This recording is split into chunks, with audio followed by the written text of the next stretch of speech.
Hello there people, my name is Amanda Maz and I have just seen Avatar Fire and Ash, which coincidentally doesn't relate to any way to Avatar The Last Airbender, even though the subheading might suggest otherwise. On a real note, do you think James Cameron sees these Avatar The Last Airbender links people make when he titles these films? But anyway, I immediately got off topic. It is another good film that simply looks amazing, and I love the world building that Cameron does. Now, if you somehow don't know, this is the third Avatar film, which takes place like a week or so after the second one, because the Sully family are still grieving the death of their oldest son, and that plays a major thread throughout the movie. Like Jake and Loak's relationship, his second son by the way, is strained because he blamed Loak for his brother's death, and it is his fault. Like, the guy continuously showed he doesn't follow his dad's orders and acts surprised when his responsible older brother gets killed trying to fix his mess. But that's my mini rant out the way. Neytiri, in her grieving, goes on this racist, speciesist rant about humans,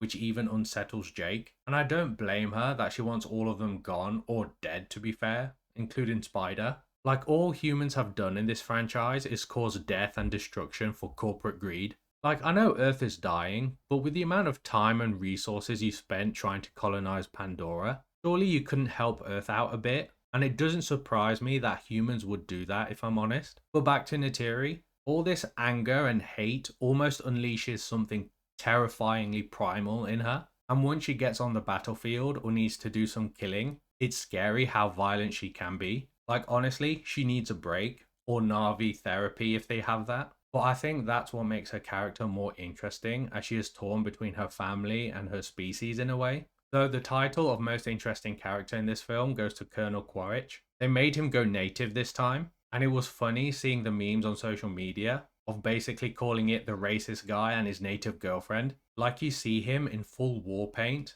and even his higher ups question what side he's on. Him and Varang, who's the leader of the volcano people, are such a fucked up couple, but it was very entertaining to watch. In fact, their scenes together are the better character moments in the film, and they're such a good foil for Jake and Neytiri. Like, the Varang and Neytiri rivalry is set up relatively early in the film. I say relatively because it is a long film, it's over 3 hours, and I do appreciate how Cameron wants to keep almost every scene in regardless of the time. But yeah, Quaritch is made more interesting here, not just by going native, but even his relationship with Jake. Like, there's still a military honor code between them, where their word means something to each other, and they have to be on the same page for common goals. Like, there's a time where they've been ambushed and they let each other rest because they need to survive for that moment.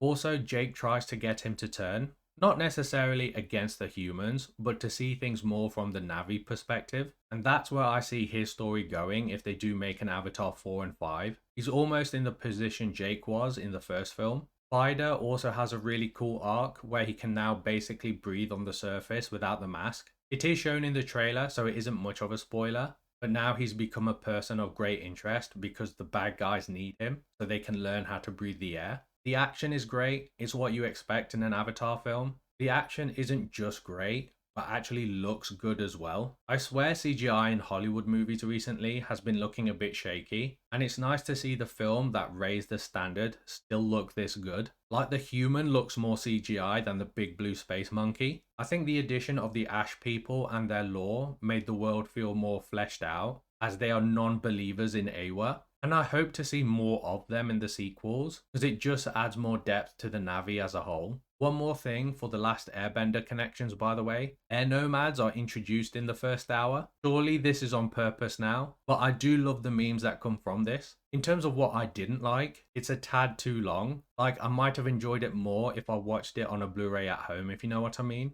Like, when it's that long, you'd prefer to do it at your own pace. And towards the end, I almost had to worry about my parking. It didn't take away from my enjoyment of the film or the quality of it. It just could have been more enjoyable from the comfort of my own sofa. It does almost feel a bit repetitive of the second film, especially the final act. The children get kidnapped again, and the final battle is at sea, except now there's even bigger ships that the humans have. I would have liked to have seen it take place in the Ash People's yard, like give them the home advantage. I also hope to see more volcanic or fire adaptations of the Ash People. Like, the reef people have thicker forearms and tails to help swim, but here they don't have any. Like, they know how to use fire with oils and bows and arrows, but not adapted to it, if you know what I mean. Now, unfortunately, I think they made Jake the least interesting character of the lot. Like, yeah, he's in between two species in this war, but they haven't exactly progressed with it. I mean, how much of that can you actually do in 3 films without it feeling like a stretch? So hopefully they give him something more to do in 4 and 5. Overall, it is still a cinematic event to watch, and I do recommend that you check it out in the cinema, and even buy a 4K Blu-ray version when that comes out. I think it's better than the first, but not quite as good as the second, but let me know how you would rank it. If I had to give it a rating, it would be a 7.5 or 8 out of 10, somewhere along those lines. I do find it funny on the constant debate whether Avatar is culturally relevant or not, has almost become its own reason why it's culturally relevant. But anyway, if you like my review, please leave a like and subscribe, that would greatly be appreciated, and I shall see you next time, and peace.